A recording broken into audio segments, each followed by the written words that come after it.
بسم اللہ الرحمن الرحیم۔ اس کے نصیب پوچھ کسی خوش نصیب سے، از محمد انیس دیال گڑھی، جرمنی۔ روزنامہ الفضل انٹرنیشنل بدھ 27 دسمبر 2023۔ 2005 کے جلسہ سالانہ قادیان کی یاد آج بھی میرے لیے ایک قیمتی سرمایہ سے کم نہیں، اور یہ ایسی یاد نہیں جو لذت خواب سحر کی طرح اڑ جائے اور نقش و نگار تاکہ نسیاں ہو جائے۔ اس یاد کا ہر لمحہ لوح ذہن پر نقش ہے، اور اس یاد کی پتیاں ابھی تک سوکھی نہیں، بلکہ دل و دماغ میں ہر طرف تر و تازہ بکھری پڑی ہیں اور روح کو معطر رکھے ہوئے ہیں۔ ہر سال یورپ اور دیگر ممالک سے بہت سے لوگ قادیان جلسے پر جاتے ہیں، مگر 2005 میں جانے والوں کا غیر معمولی جوش و خروش دیکھ کر حیرت ہوئی۔ اس جوش و خروش اور جانے والوں کی تعداد میں روز بروز اضافہ ہو رہا تھا۔ کہیں سے یہ نوید ملی کہ حضور انور ایدہ اللہ تعالی بنصر العزیز بھی اس سال قادیان تشریف لے جا رہے ہیں۔ دیار مسیح کا جلسہ اور خلیفۃ المسیح کی شرکت، دل مچلنے لگا۔ لوگوں کی تیاری اور میری بے قراری میں دن بدن اضافہ ہو رہا تھا۔ آج تک قادیان کے گلی کوچوں کی خاک دیکھنی نصیب نہ ہوئی تھی، اور 1991 کے جلسے میں شامل نہ ہو سکنے کا احساس محرومی کا زخم ابھی تک بھرا نہ تھا۔ 2005 میں یہ زخم پھر ہرا ہو گیا۔ قادیان جانے والے جب اپنی خوش نصیبی کا ذکر کرتے تو ان کی خوش قسمتی پر جہاں رشک آتا، وہیں اپنی محرومی اور بے بسی پر افسوس بھی ہوتا۔ سال کے آخر تک کمپنی کی طرف سے دی گئی سالانہ چھٹیاں ختم ہو چکی تھیں۔ اس قدر قلیل وقت میں بھارت کا ویزا ملنے کی امید بھی بہت کم تھی، لیکن تمام نا امیدیوں کے باوجود شاخ دعا ہری رہی، جسے آنکھ کے پانی سے سیراب کرنے کا ارادہ کیا، اور ساتھ ہی حضور انور کی خدمت اقدس میں فوراً دعائیہ فیکس کر دی اور درخواست دعا ان الفاظ میں کی کہ حضور دعا کریں کہ معجزانہ طور پر میرا پروگرام بن جائے۔ فیکس کرنے کی دیر تھی کہ حضرت مسلم موعود رضی اللہ تعالیٰ عنہ کے شعر والا معاملہ ہوا کہ غیب سے فضل کے سامان ہوئے جاتے ہیں، مرحلے سارے ہی آسان ہوئے جاتے ہیں۔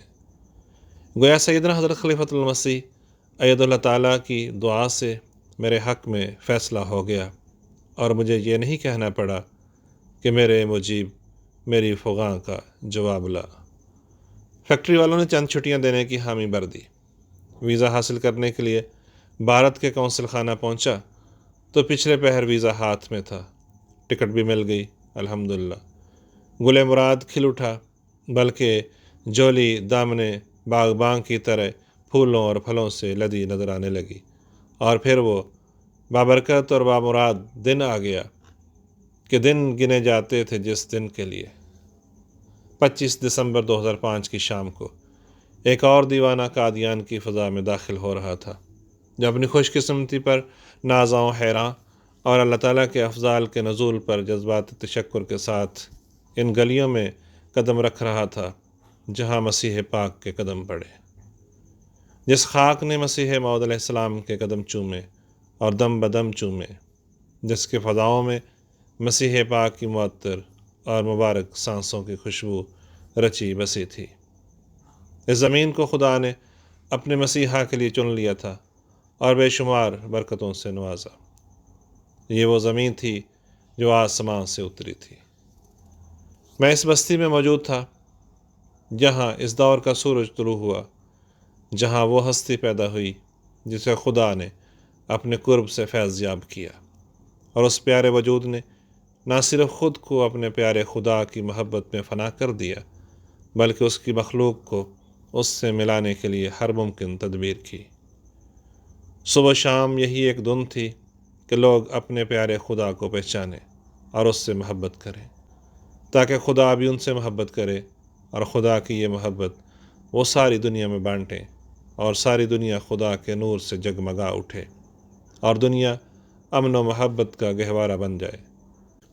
یہیں سے امن و آشتی کا پیغام دنیا کے کونے کونے تک پہنچا، اور ساتھ ہی وہ بابرکت نظام، جلسہ اور لنگر بھی، وہ ہستی جس نے اپنی دعاؤں سے عرش پر ایک شور برپا کر دیا اور اس کی گریہ افزاری، آہ و بکا اور نالاں فغاں کو سن کر خدا بھی عرش سے زمین کے فرش پر اتر آیا اور اس بے قرار دل کو تسلی دی کہ میں تیری دلی مرادیں پوری کروں گا۔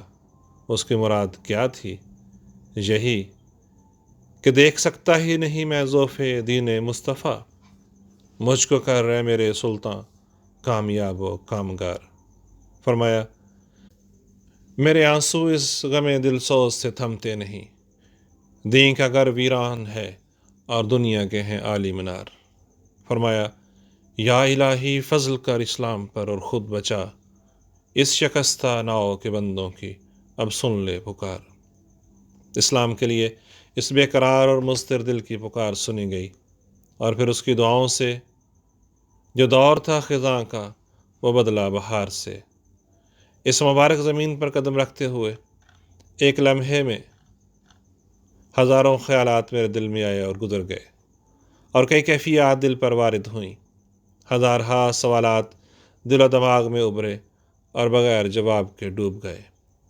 کیا میں اس قابل ہوں کہ اس زمین پر قدم رکھوں؟ یہ مٹی تو آنکھوں سے لگانے کے قابل ہے، یہ وہ مٹی ہے جہاں وہ مبارک قدم پڑے۔ ہمیں اگر شرک کے خلاف بار بار تعلیم نہ دی جاتی اور اس شدت سے نہ دی جاتی جیسا کہ حضرت مسیح موعود علیہ الصلاۃ والسلام اور آپ کے خلفائے عظام نے دی، تو نہ جانے میرے جیسا شخص وہاں کیسی کیسی حرکتیں کرتا۔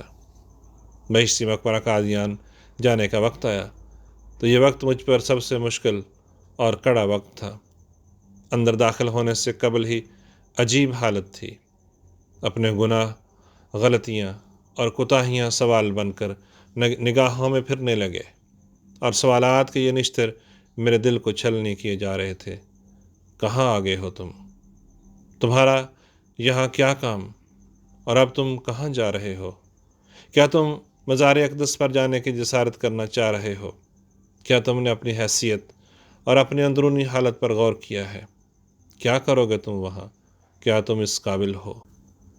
خدا کے بندے تو پروانہ وار اور دیوانہ وار اشتیاق اور جذبات میں بے اختیار و بے قرار چلے جا رہے تھے، مگر مجھ گناہ گار کے قدم تھے کہ منو بوجھل ہو رہے تھے، پاؤں اٹھانا مشکل ہو رہا تھا۔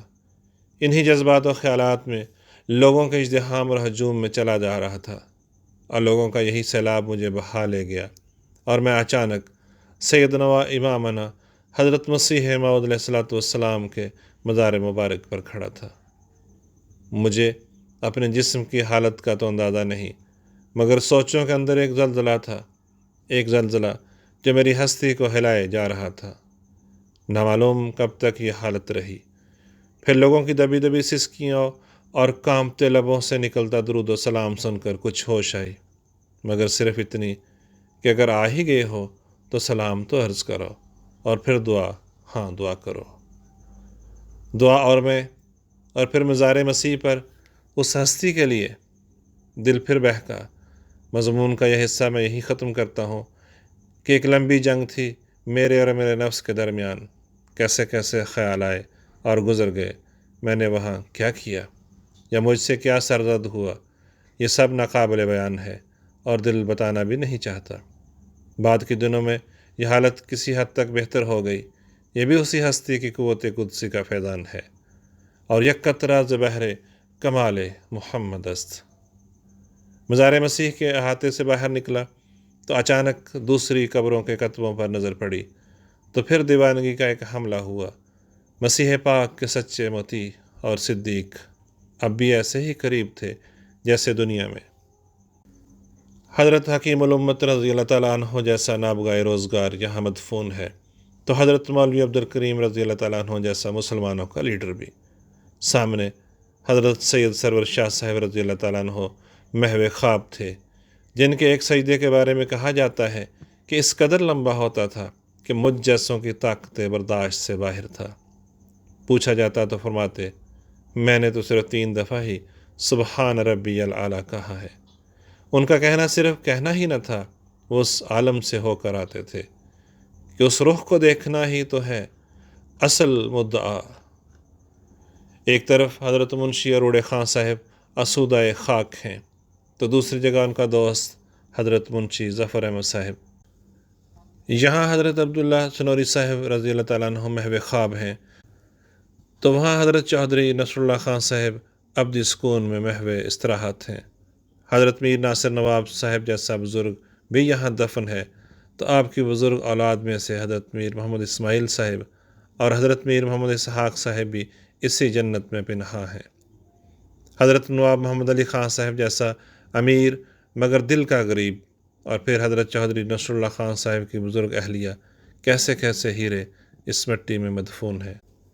قبروں میں پڑے عرش نشیں، ایک سے ایک بڑھ کر اور ایک قبر سے وابستہ کئی کی زندہ نشان، ہر کتبہ دیکھ کر کئی واقعات بجلی کی کوندے کی طرح لپکتے اور دماغ کے پردے پر فلم کی طرح چلنا شروع ہو جاتے۔ حضرت منشی اروڑے خان صاحب جیسے غریب بے نفس اور محبت کے پتلے کا واقعہ یاد آیا۔ کسی کو حضور علیہ السلام کی خدمت اقدس میں پاؤنڈ پیش کرتے دیکھ کر اس غریب کے دل میں بھی خواہش پیدا ہوئی کہ پاؤنڈ پیش کرے، حالانکہ وہ پہلے ہی ایسی کرنسی پیش کر رہا تھا جس کا کوئی مول نہ تھا۔ وہ تو پہلے ہی سب کچھ مسیح اقدس کے قدموں میں ڈال دیتا تھا سوائے دال روٹی کے، مگر یہ جو پگلا دل ہے اس میں اگر کوئی خواہش آ جائے جو محبوب سے تعلق رکھتی ہو تو پھر یہ کروا کے ہی چھوڑتا ہے۔ بس دل میں آ گئی اور حضرت منشی اروڑے خان صاحب نے مزید پیٹ کاٹ کر رقم پس انداز کرنا شروع کر دی اور جب کچھ پاؤنڈ جمع ہو گئے تو محبوب چل بسا۔ کیا قیامت گزری ہوگی اس دل پر، ایک نہیں کئی قیامتیں ٹوٹی تھیں ان عاشقوں پر، اور ان کا حال من شاء بعد کا فلیمت والا ہی تھا۔ اب کچھ بھی ہو جاتا ان کو اس کی پرواہ ہی کیا تھی۔ حضرت منشی ظفر احمد صاحب رضی اللہ تعالیٰ عنہ کی قربانیاں یاد آئیں۔ کیا لوگ تھے وہ، ان کی محبتیں بھی عجیب اور ان کی ناراضگیاں بھی عجیب۔ اپنے نہایت ہی پیارے اور ہم وطن ہم پیالہ و ہم نوالہ سے صرف اس وجہ سے ناراض ہو گئے کہ مرشد کی خواہش اکیلے ہی پوری کر دی اور مجھے حصہ دار نہیں بنایا، بلکہ مجھے بتایا تک نہیں۔ مگر اس نے کہاں بتانا تھا، وہ تو خدا نے اس کی مخفی قربانی اپنے مسیح علیہ السلام کی زبان سے ظاہر کر دی، ورنہ وہ تو اس راز میں ہی مست تھا۔ حضرت میر ناصر نواب صاحب رضی اللہ تعالیٰ عنہ کی باتیں یاد آئیں۔ حضرت عبداللہ سنوری صاحب کی خوش بختی پر رشک آیا۔ حضرت چودھری ظفر اللہ خان صاحب کی والدہ محترمہ کے واقعات اور رویا کو شوف یاد آئے، اور عورت ہونے کے باوجود ان کی جرأت ایمانی اور استقامت سوچ کر اپنے آپ پر شرم آئی۔ تھے تو آبا وہ تمہارے ہی، مگر تم کیا ہو۔ کس کس کا ذکر کروں اور کون کون سا واقعہ یاد کروں، ہر قبر پر یہی حالت تھی۔ یاد آئی جب ان کی گٹا کی طرح ذکر ان کا چلا نم ہوا کی طرح، بجلیاں دل پہ کڑکیں بلا کی طرح، رت بنی خوب آہو فغاں کے لیے۔ لوگوں کے ہجوم اور کثرت کا احساس نہ ہوتا تو میں پھوٹ پھوٹ کر روتا۔ لوگوں کے چہروں کی طرف دیکھتا تو وہاں بھی وہی کیفیت نظر آتی، لگتا تھا کہ سب لوگ بچوں کی طرح بلک بلک کر رونے لگے ہیں۔ بے صدا جن کی آنکھوں کا کربلا ہے دل عاشقاں کے لیے۔